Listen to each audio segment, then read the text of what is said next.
इजरायलको पक्षमा उभिँदै अमेरिकाले पनि इरानका महत्त्वपूर्ण आणविक केन्द्रहरूलाई निशाना बनाउँदै हमला सुरु गरेपछि मध्यपूर्वमा सुरु भएको तनाव थप विस्तार हुने सम्भावना बढेको थियो। फलत इरानले पनि सम्भावित उत्तरहरूमध्ये पहिले हर्मुज जलमार्ग बन्द गर्यो भने लगत्तै अमेरिकी सैन्य बेसहरूलाई निशाना बनायो। विश्लेषकहरूले अपेक्षाभन्दा बाहिरको हमलाको रूपमा टिप्पणी गरेको यो हमलाबाट नेपाली समेत जोखिममा पर्ने अवस्था बन्दा मध्यपूर्वको विस्तारित सशस्त्र सङ्घर्ष तत्कालका लागि अन्त्य हुने सङ्केत पनि देखिएको छ। यता इरानले पनि कतार मित्र राष्ट्र भएकोले कतारको आवास क्षेत्रमा नभएर अमेरिकी सैन्य केन्द्रलाई निशाना बनाइएको स्पष्ट पारेको छ।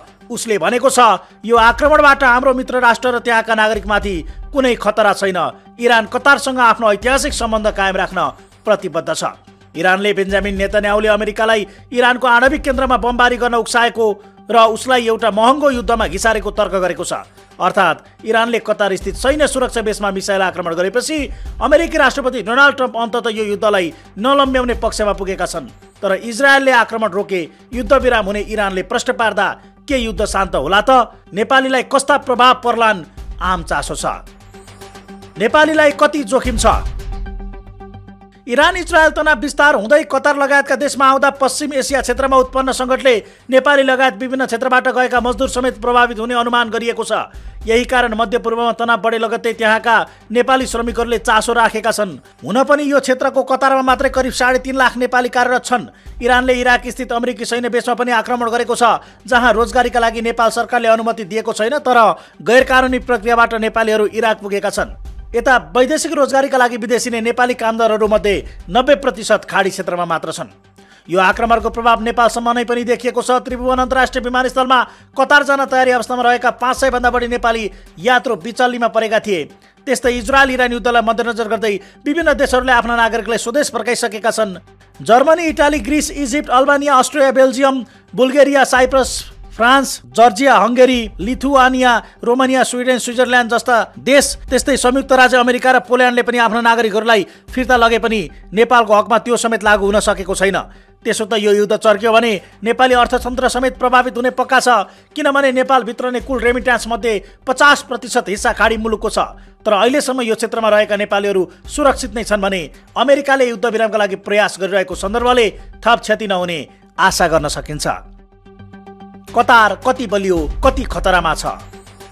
अमेरिका र कतारबीच धेरै नजिकको सैन्य सम्बन्ध छ। अमेरिकाले हालसम्म कतारलाई $26 अर्ब भन्दा बढी मूल्यको हात हतियार र अन्य सैन्य उपकरणहरू प्रदान गरिसकेको छ। यस सन्दर्भमा कतार विश्वमा अमेरिकाको दोस्रो ठूलो साझेदार हो भने सैन्य क्षमतामा पनि बलियो छ। हालैका वर्षहरूमा अमेरिकाले कतारलाई दिएको हतियारमा एकीकृत वायु र क्षेपणास्त्र रक्षा प्रणाली, जसमा प्याट्रियट क्षेपणास्त्र प्रणाली पनि समावेश छ।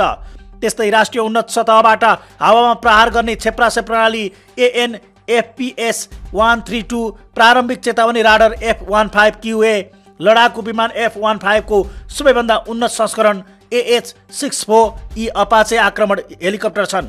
यी हतियारहरू बाहेक अमेरिकी सैन्य सहयोगमा गोला बारुद, रसद र कतारी सेनालाई तालिममा मद्दत समावेश छ। यसले कतार समेत सैन्य सेवामा बलियो देखिन्छ। त्यस्तै अमेरिका नै पछि हटेको अहिलेको अवस्थामा अब युद्ध जारी रहे पनि त्यो इरान इजरायलमै केन्द्रित हुने विश्लेषण समेत छ। के युद्ध विराम होला त? आणविक शक्ति सखाप नपारुन्जेल वा इरानी सत्ता परिवर्तन नभएसम्म इजरायल पछि नहट्ने यसअघिबाटै विश्लेषण हुँदै आएको छ। किनभने यो युद्ध इरानले प्रशोधन गरेको 408 किलो युरेनियममा निर्भर छ।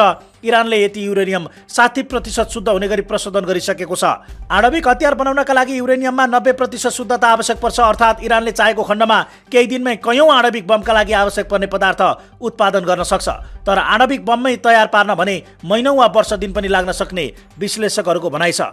हुन त इरानले उच्च प्रशोधित युरेनियम उत्पादन गर्न उपयोग गरिरहेको नातान्ज र फोर्डोर जस्ता केन्द्रमा गम्भीर क्षति पुगेकोमा कुनै सन्देह छैन। तर इरानको आणविक कार्यक्रम ध्वस्त भयो कि तिनलाई अन्त्य ससान र खोज्न पनि मुस्किल हुने गुप्त केन्द्रहरूमा सारिएको छ, स्पष्ट छैन। यता इरानी शासनका एक अधिकारीको भनाइ उद्धृत गर्दै फाइनान्शियल टाइम्सले प्रशोधित युरेनियम कसैले छुन नसकेको बताएको छ। यता विश्लेषकहरू इरानले गुप्त रूपमा बम निर्माणलाई तीव्रता दिन सक्ने बताउँछन् भने इरानका सर्वोच्च नेता आयतोल्लाह अली खामेनीका सल्लाहकार अली सामखानीले मुलुकको आणविक क्षमता कायम रहेको दावी गरेका छन्। त्यस्तै इजरायली जासुसी संस्था मोसादकी पूर्व इरान विज्ञ सीमा साइरन तेहरानले प्रशोधित युरेनियम सारेकोमा आफू पूर्ण विश्वस्त रहेको बताइन्। यसले इजरायल उद्देश्य पूरा नगरी फिर्ता होला त? प्रश्न छ। इरानलाई कतार आक्रमण किन महत्त्वपूर्ण थियो? इरानले आक्रमण गरेको अमेरिकी सैन्य अड्डा कटारको राजधानी दोहा नजिकै रहेको अल उदेद एयरबेस हो, जो मध्य पूर्वमा अमेरिकी केन्द्रीय कमान्डको हवाई अपरेसनको मुख्यालय हो भने यहाँ लगभग 8,000 अमेरिकी सैनिक तैनात छन्।